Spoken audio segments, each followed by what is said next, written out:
Las Vegas shooter Stephen Paddock amassed an arsenal of at least 47 guns before launching his attack. The gunman purchased rifles, shotguns, and pistols. All appear to have been purchased legally. As is often the case after mass shootings, there are calls for increased gun control measures.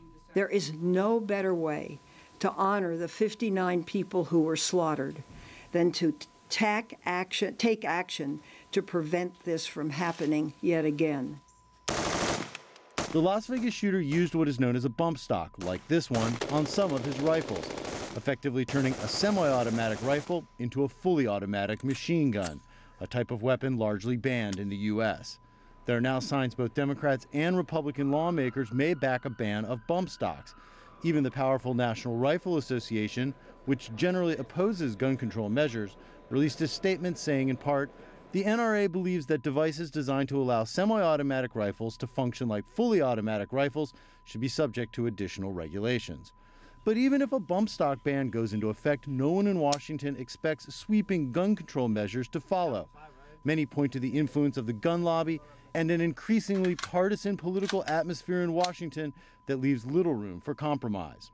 I think that we have a constitutional right to own a weapon in America.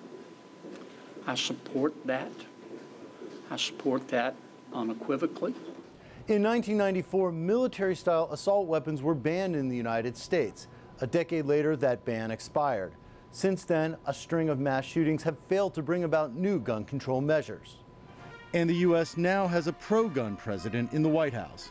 As your president, I will never, ever infringe on the right of the people to keep and bear arms. Never, ever. In 2012, a mentally disturbed gunman killed 20 school children at Sandy Hook Elementary School. Then President Barack Obama pushed for stricter gun control, but Congress did not pass any new laws. All in all, this was a pretty shameful day for Washington. For some advocates, that marked the end of hope for gun control. If the murder of 20 children couldn't bring about change, what could? Gabby Giffords was a U.S. Congresswoman when she was shot in the head. She's calling for more gun control after the Las Vegas shooting. We must never stop fighting. Fight, fight, fight. But comments like that from Giffords and other gun control advocates after a large shooting have become common, part of an all too familiar ritual. With little political will for action, the U.S. will likely see more flags at half-staff, more vigils, and more victims of gun violence. Jim Spellman, CGTN, Washington.